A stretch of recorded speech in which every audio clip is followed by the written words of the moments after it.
আজকে শিবরাত্রির দিন আমি যদি মহাদেবের কথা বলি তাহলে আপনাদেরকে কি আরো উল্লেখ করতে হবে? মহাদেব মানে পার্বতী পতি, কার্তিক গণেশের বাবা, লক্ষ্মী সরস্বতীর বাবা, এসব নন্দী ভৃঙ্গীদের জন্য পরিচয় লাগে, মহাদেবের জন্য পরিচয় লাগে না।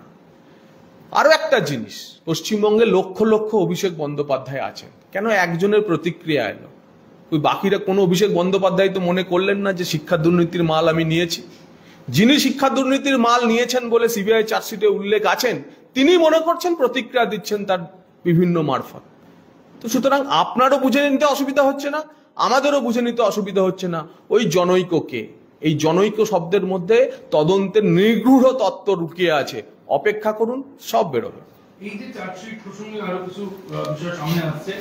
শিক্ষামন্ত্রী পার্থ চট্টোপাধ্যায় তিনজনের বৈঠক হয়েছিল 2017 সালে, চার্জশিটের উল্লেখ অনুযায়ী। এর মধ্যে কালীঘাটের কাকু ছিলেন, মুনকাল ছিলেন, শান্তনু ব্যানার্জি ছিলেন। সেখানে অনুপস্থিত দুজনকে নিয়ে আলোচনা হয়েছে। তৎকালীন শিক্ষামন্ত্রী পার্থ চট্টোপাধ্যায় এবং জনৈক অভিষেক বন্দ্যোপাধ্যায় নিয়ে তারা আলোচনা করেছেন। বক্তব্য অনুযায়ী কাকু বলেছেন 15 কোটি চেয়েছেন জনৈক অভিষেক, না দিলে তিনি বেআইনি নিয়োগ পাওয়াদের গ্রেপ্তার করিয়ে দেবেন বা দূরে ট্রান্সফার করিয়ে দেবেন, পোস্টিং দূরে হবে। সেই বৈঠকে আরো আলোচনা হয় আরো 100 কোটি টাকা তুলতে হবে, তার জন্য 2000 অবৈধ নিয়োগ করতে হবে। মাত্র 100 কোটি, মোট 5 জন ভাগাভাগি করে নেবেন এই 3 চরিত্র যারা উপস্থিত, এবং শিক্ষামন্ত্রী পার্থ চট্টোপাধ্যায় ও জনৈক অভিষেক বন্দ্যোপাধ্যায়।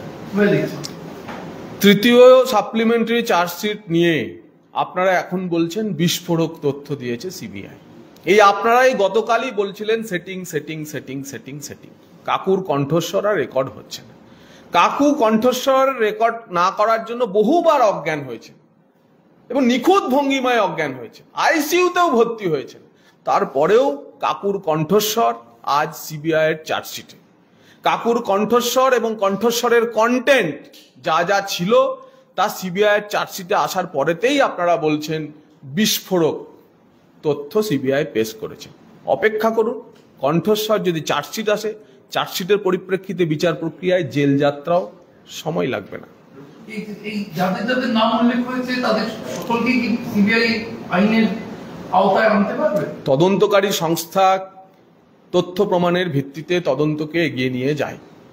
যাদের যাদের কথা বলেছেন তাদের 3 জনের হাজতবাস হয়ে গেছে। একই কাজে ভিন্ন ফল তো হয় না, এটা কমন সেন্স বলে।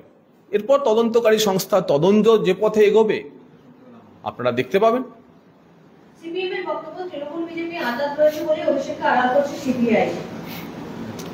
দেখুন, একটি অপ্রাসঙ্গিক দল, সেই অপ্রাসঙ্গিক দলের কিছু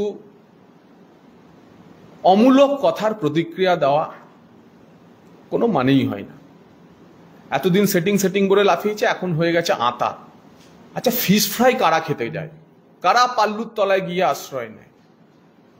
তো সেটিং এর রাজনীতি আপনি করে তৃণমূল কংগ্রেসকে বাঁচানোর চেষ্টা না করে পরিষ্কার রাস্তায় নামুন, অভিষেকের বাড়ি ঘেরাও করুন দম থাকলে।